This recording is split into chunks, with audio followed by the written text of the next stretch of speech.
होलकर की, लोक माता अहिल्याबाई होलकर की। धनकर समाज द्वारा आयोजित लोक माता अहिल्याबाई होलकर की 3वीं शताब्दी जयंती कार्यक्रम के अवसर पर मंच पर आसीन हमारे रानीपुर विधानसभा के लोकप्रिय विधायक आदरणीय आदेश चौहान जी, जिला अध्यक्ष भाजपा श्री आशुतोष शर्मा जी, पूर्व न्यायाधीश लोकपाल सिंह जी और हमारे बहुत ही ओजस्वी वक्ता जिन्होंने बहुत शानदार बात यहाँ पर रखी, भाई तेलूराम प्रधान जी, पूर्व मंत्री स्वामी यतीश्वरानंद जी, संजय गुप्ता जी, कुंवर प्रणव चैंपियन जी, राजीव शर्मा जी, नगर अध्यक्ष पालिका रानीपुर, देशराज कर्णवाल जी, ब्रह्मपाल सिंह जी, ओम प्रकाश जमदग्नि जी, अनुराधा पाल, अपर सचिव उत्तराखंड सरकार शासन जयपाल सिंह जी, मेरे साथ श्री विनय रोहेला जी, ग्रीन मैन विजयपाल जी, पूर्व अध्यक्ष संदीप गोयल जी और मंच पर आसीन हमारे राकेश गिरी जी समेत सभी हमारे संजय जी से लेकर हमारे अनेक अग्रवाल ललित जी से लेकर सभी उपस्थित हमारे बहुत बड़ी संख्या में एक से एक महानुभाव आज पूरे उत्तराखंड से और आसपास के क्षेत्रों से आए हैं। बड़ी संख्या में यहाँ पर पधारे सभी मेरे समाज के बड़े बुजुर्ग, माताएं, बहनें, सभी हमारे नौजवान युवा साथियों, उपस्थित मीडिया के हमारे सभी मित्र, मैं इस अवसर पर आप सबका हृदय से स्वागत करता हूं, आप सबका अभिनंदन करता हूं और इस अवसर पर त्याग और समर्पण की प्रतिमूर्ति परम पूज्य लोक माता अहिल्याबाई होलकर जी को कोटि कोटि नमन करता हूं। और इस अवसर पर आप सभी धनकर, पाल, बघेल, गडरिया समाज के मेरे सभी भाई बहनों के बीच में और आपके उत्साह को देखकर मेरे अंदर भी एक नई ऊर्जा का संचार आप सबके बीच में आकर हो रहा है। बहुत हर्ष की अनुभूति हो रही है। भाइयों बहनों, हमारा पाल धनकर समाज प्राचीन काल से ही भारत की पशुधन आधारित अर्थव्यवस्था का बहुत प्रमुख आधार रहा है, जिसने न केवल देश की प्रगति और उन्नति में आर्थिक दृष्टि से महत्वपूर्ण योगदान दिया है, बल्कि समृद्ध सांस्कृतिक विरासत को सजोने और आगे बढ़ाने में उनकी बहुत अहम भूमिका रही है। आज भी ये समाज अपनी मेहनत से, निष्ठा से, आत्मसम्मान के बल पर आत्मनिर्भर भारत के निर्माण में बहुत महत्वपूर्ण योगदान दे रहा है। जो हमारे प्रधानमंत्री जी का संकल्प है, हमारा जो विकसित भारत का संकल्प है, उसको आगे बढ़ाने में पूरे समाज का बहुत बड़ा योगदान है। मैं आज के इस अवसर पर उत्तराखंड राज्य को भी सशक्त और समृद्ध बनाने में पाल धनकर समाज द्वारा दिए गए अद्वितीय योगदान के लिए आप सभी का, पूरे समाज के लोगों का हृदय से आभार व्यक्त करता हूं। भाइयों बहनों, लोक माता अहिल्याबाई होलकर जी भारतीय इतिहास की एक ऐसी पुण्य आत्मा है जिन्होंने नारी शक्ति का श्रेष्ठतम उदाहरण हमारे सामने प्रस्तुत किया है कि कठिनाइयां, जीवन में चुनौतियां और संसाधनों का अभाव ये किसी को आगे बढ़ने से रोक नहीं सकता है, समाज को आगे बढ़ाने से नहीं रोक सकता है, समाज में योगदान करने से नहीं रोक सकता है। अगर ये किसी को प्रेरणा मानकर हम अपने जीवन में काम करना चाहते हैं तो उसकी सबसे बड़ी प्रेरणा अगर कोई है तो लोक माता अहिल्याबाई होलकर हैं। वो अत्यंत कुशल शासिका थी, बल्कि भारतीय इतिहास की उन दुर्लभ विभूतियों में से एक थी जिन्होंने शासन को केवल सत्ता का माध्यम नहीं बल्कि जनसेवा, न्याय और धर्म की पुनर्स्थापना का साधन बनाया और सनातन जीवन मूल्यों और भारतीय संस्कृति के पुनर्प्रतिष्ठा के लिए उनका संपूर्ण जीवन समर्पित रहा। अभी मेरे से पहले बोलने वाले वक्ताओं ने जिस प्रकार से उनके द्वारा समाज में और धार्मिक क्षेत्र में काम किए गए, वो वास्तव में उसकी जितनी प्रशंसा की जाए उतनी कम है। चाहे वो काशी विश्वनाथ हो, सोमनाथ, द्वारिका, रामेश्वरम, अयोध्या, मथुरा के साथ हमारे उत्तराखंड में बद्रीनाथ, केदारनाथ, यहीं हरिद्वार में अभी आदेश चौहान जी बता रहे थे किस प्रकार से उन्होंने घाटों का निर्माण करवाया। लोक माता अहिल्याबाई जी ने संपूर्ण भारत में धर्म स्थलों का पुनर्निर्माण किया और भारत की सांस्कृतिक आत्मा को पुनर्जीवित करने का महान कार्य किया। गंगा से लेकर गोदावरी, हिमालय से लेकर दक्षिण के समुद्र तक संपूर्ण भारत की सनातन संस्कृति को लोक माता अहिल्याबाई होलकर ने एक सूत्र में पिरोने का काम किया। यही नहीं, उस कालखंड में उन्होंने नारी सशक्तिकरण की ऐसी अनुपम मिसाल प्रस्तुत की जिसकी कल्पना कर पाना भी उस समय कठिन था। भाइयों बहनों, सैकड़ों वर्षों तक विदेशी आक्रांताओं ने फिर स्वतंत्रता के बाद भी गुलामी की मानसिकता से ग्रसित सरकारों ने जो हमारी महान विभूतियां थी, जिन्होंने त्याग किया, जिन्होंने संघर्ष किया, उनको वास्तव में जो सम्मान दिया जाना चाहिए था वो सम्मान नहीं दिया गया। अभी लोकपाल जी कह रहे थे किस प्रकार से हमारे प्रधानमंत्री जी ने पूरे देश के अंदर ये 300 शताब्दी लोक माता अहिल्याबाई होलकर की जन जन तक ले जाने का काम किया। मैं आदरणीय प्रधानमंत्री जी का भी आप सबकी तरफ से एक बार जोरदार तालियों से उनका धन्यवाद करता हूं। और पहले के समय में हमारी जो गौरवशाली इतिहास है उससे वंचित करने का काम भी पहले की सरकारों ने बड़े सुनियोजित षड्यंत्र के तहत किया भाइयों बहनों। लेकिन आज प्रधानमंत्री मोदी जी के नेतृत्व में इस अमृत काल में भारत अपनी सांस्कृतिक चेतना के पुनर्जागरण के अमृत काल में प्रवेश कर चुका है और वर्षों से उपेक्षित रहा हमारा गौरवशाली इतिहास, महान राष्ट्र नायकों के योगदान और सांस्कृतिक विरासत को आज पुनर्स्थापित किया जा रहा है, बल्कि उन्हें राष्ट्रीय चेतना का आधार भी बनाया जा रहा है। हमारी सनातन संस्कृति की पताका आज संपूर्ण विश्व के अंदर बड़े गर्व से लहरा रही है और भारत अपनी जड़ों से जुड़ते हुए फिर से एक बार विश्व गुरु बनने की ओर अग्रसर हो रहा है। चाहे वो भव्य भगवान राम का मंदिर बन रहा हो जहां भगवान पैदा हुए, या बद्रीनाथ केदारनाथ धामों का पुनर्निर्माण हो, या काशी में बाबा विश्वनाथ के गलियारे का विस्तार हो, या उज्जैन महाकाल लोक में महाकाल लोक का निर्माण हो। हमारी सभी धार्मिक धरोहरों को सजाया और संवारा जा रहा है। उसे शब्दों में बयान करना बहुत कठिन है। यही नहीं, आज लोक माता अहिल्याबाई को आदर्श मानकर आदरणीय प्रधानमंत्री श्री नरेंद्र मोदी जी ने महिला सशक्तिकरण के दिशा में भी अनेकों ऐसे काम किए हैं जिनको अभूतपूर्व कार्य कहा जा सकता है, जो पहले कभी नहीं हुए।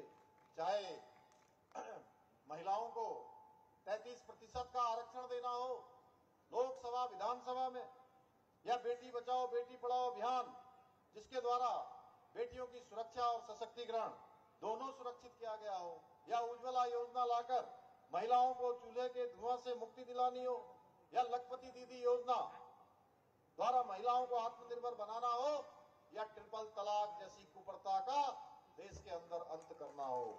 भाइयों बहनों, ऐसे अनेक निर्णय मातृशक्ति के सम्मान के लिए सुनिश्चित करने का काम प्रधानमंत्री मोदी जी के नेतृत्व में हुआ है। आज भाइयों बहनों, प्रधानमंत्री जी के नेतृत्व में भारत न केवल विकास की नई ऊंचाइयों को छू रहा है, बल्कि सशक्त, सुरक्षित और आत्मनिर्भर राष्ट्र के रूप में भी अपनी पहचान पूरी दुनिया के अंदर स्थापित कर रहा है। आज भारत की वैश्विक शक्ति बढ़ी है।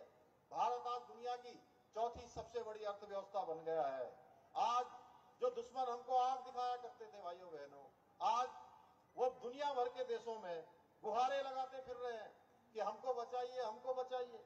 आप सभी भली भांति जानते हैं, एक समय वो था जब भारत का कोई भी बड़ा शहर आतंकवाद से सुरक्षित नहीं था, क्योंकि उस समय की सरकारों के अंदर इच्छा शक्ति नहीं थी और साहस भी नहीं था भाइयों बहनों कि आतंकवादियों और उनको संरक्षण देने वालों के खिलाफ ठोस कार्रवाई की जा सके। वे केवल उस समय में, पहले के समय में आप सबको याद होगा 2014 से पहले वो केवल आतंकवाद की निंदा करते थे। कोई घटना होती थी तो निंदा करके चुपचाप बैठ जाया करते थे और पाकिस्तान को कोस दिया करते थे।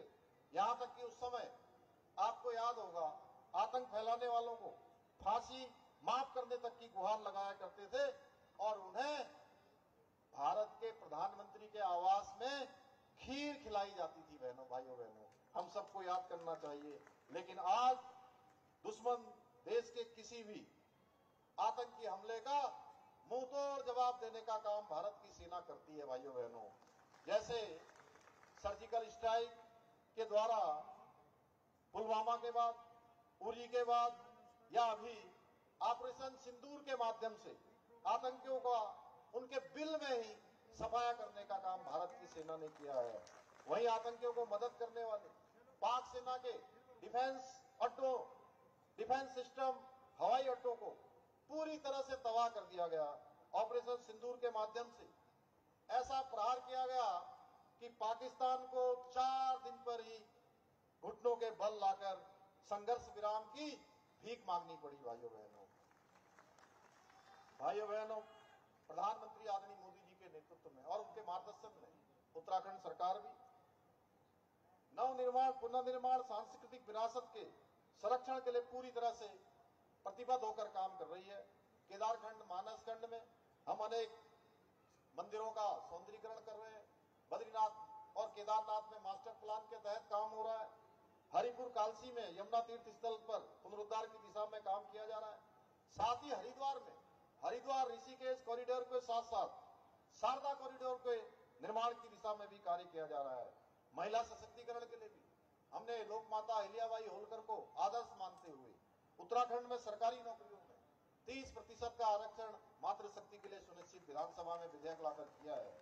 वहीं इसके साथ ही नारी सशक्तिकरण योजना, मुख्यमंत्री महालक्ष्मी योजना, मुख्यमंत्री वात्सल्य योजना, मुख्यमंत्री अमृत आंचल योजना, पोषण अभियान जैसी अनेक योजनाएं हमने प्रारंभ की है। आज इन योजनाओं के माध्यम से प्रदेश की बेटियों को न केवल सरकारी सेवाओं में चयनित हो रही हैं, बल्कि स्वयं सहायता समूह, स्टार्टअप, होम स्टे, लघु उद्योगों के माध्यम से आत्मनिर्भर बन रही है। लखपति दीदियां बन रही है। 1.5 लाख लखपति दीदी अभी तक राज्य के अंदर बन गई है। इसके साथ साथ भाई बहनों, मैं यही बताना चाहता हूं, हमने अनेक ऐतिहासिक निर्णय भी इन सालों में लिए हैं, जिनको पूर्व की सरकारों ने राजनीतिक स्वार्थ के कारण ठंडे वस्तुओं में डाल दिया था। जहां हमने पूरे देश के अंदर, अभी लोकपाल जी मुझे बधाई दे रहे थे, जहां पूरे देश के अंदर देवभूमि उत्तराखंड के लोग इस बात पर गौरव कर सकते हैं, अपने आप में गर्व कर सकते हैं कि हम पहले राज्य बन गए हैं जहां रहने वाले किसी भी जाति, पंथ, समुदाय, धर्म के लोगों के लिए एक समान कानून, समान नागरिक संहिता का कानून लागू हो गया है। वहीं युवाओं के भविष्य के साथ खिलवाड़ करने वाला, उस पर अंकुश लगाने के लिए नकल पर हमने देश का सबसे प्रभावी नकल कानून लागू किया है भाइयों बहनों। और उस नकल कानून के लागू होने के बाद 23,000 नियुक्तियां अभी तक संपन्न हो चुकी हैं और एक भी मामले में कहीं नकल का मामला नहीं आया, पेपर लीक का मामला नहीं आया, कहीं पेन ड्राइव से नकल का मामला नहीं आया, कहीं भ्रष्टाचार का मामला नहीं आया। अब चयन का आधार भ्रष्टाचार नहीं होता है, चयन का आधार भाई भतीजावाद नहीं होता है, चयन का आधार नकल नहीं होती है भाइयों बहनों। अब चयन का आधार होता है तो केवल और केवल योग्यता, प्रतिभा उनके चयन का आधार होती है भाइयों बहनों। इतना ही नहीं, हमारी सरकार ने यहाँ के सांस्कृतिक मूल्य और डेमोग्राफी उसको संरक्षित रखने के लिए भी पूरी तरह से हम संकल्पबद्ध होकर काम कर रहे हैं। इसी संकल्प के साथ हमने लैंड जिहाद, लव जिहाद और थूक जिहाद जैसी घृणित मानसिकताओं के खिलाफ भी कड़ी कार्रवाई प्रदेश के अंदर सुरक्षित की है भाइयों बहनों। साथ ही प्रदेश में हमने दंगारोधी कानून लागू किया है। अब कोई भी दंगा करेगा, सरकारी संपत्ति, निजी संपत्ति को नुकसान पहुंचाएगा, उसकी एक एक पाई की भरपाई उसी दंगा करने वाले से सुनिश्चित की जाएगी। भाइयों बहनों, हम राज्य में भ्रष्टाचार को समाप्त करने के लिए जीरो टॉलरेंस की नीति के तहत संकल्पबद्ध होकर काम कर रहे हैं। पहले राज्य के अंदर धारणा थी कि केवल छोटे कर्मचारियों पर ही भ्रष्टाचार में लिप्त पाए जाने पर कार्रवाई की जाती है, परंतु आज राज्य में छोटी मछलियों को ही नहीं, भ्रष्टाचारी मगरमच्छों को भी छोड़ा नहीं जा रहा है, उनको भी पकड़ा जा रहा है भाइयों बहनों। अभी पिछले दिनों हरिद्वार में हुए भूमि घोटाले में जिस प्रकार से 2 आईएएस, 1 पीसीएस को तुरंत निलंबित किया गया है, प्रदेश के इतिहास में आईएएस, आईपीएस, आईएफएस, पीसीएस और अन्य वर्ग के अधिकारियों को इनके समेत लगभग 3 वर्षों में भ्रष्टाचार में लिप्त 200 से अधिक लोगों को जेल की सलाखों के पीछे पहुंचाने का काम हुआ है। साथियों, हम उत्तराखंड को देश का अग्रणी राज्य बनाने की दिशा में संकल्प लेकर विकल्प रहित संकल्प के साथ काम कर रहे हैं। मुझे पूरा विश्वास है आप सभी के सहयोग से उत्तराखंड को सर्वश्रेष्ठ राज्य बनाने का हमारा ये संकल्प अवश्य सिद्ध होगा। आज के अवसर पर मैं इतना कहना चाहता हूं, भाई तेलूराम जी ने, हमारे आदेश चौहान जी ने, स्वामी यतीश्वरानंद जी ने, लोकपाल जी ने, मेरे से पहले बोलने वाले वक्ताओं ने, क्योंकि लोक माता अहिल्याबाई होलकर हमारी आदर्श हैं, आदर्श की प्रतिमूर्ति है। आपने कुछ नामों की बात की है, निश्चित रूप से हम उनके नाम करेंगे और यहाँ कोई दिक्कत न हो तो यहाँ का प्रस्ताव अगर मिल जाएगा तो इस स्थान का जो आपने कहा यहाँ की ग्राम सभा का नाम अहिल्याबाई माता रानी होलकर के नाम किया जाएगा, मैं इसकी घोषणा करता हूँ। हमने भी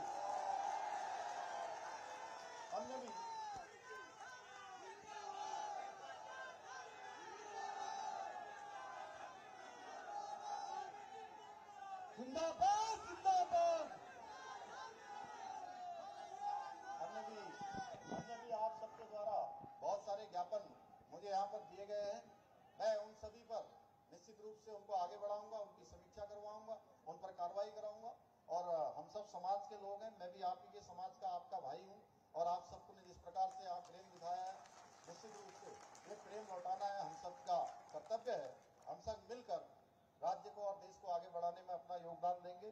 इन्हीं शब्दों के साथ मैं पुनः लोक माता अहिल्या देवी होलकर जी को नमन करते हुए तथा इतनी विशाल संख्या में आप सब यहाँ पधारे हुए सभी भाई बहनों का, बड़े बुजुर्गों का, नौजवानों का, प्यारे बच्चों का दिल की गहराइयों से धन्यवाद व्यक्त करते हुए मैं अपनी बात को समाप्त करता हूँ। बहुत बहुत धन्यवाद। बहुत बहुत धन्यवाद माननीय मुख्यमंत्री जी का। मैं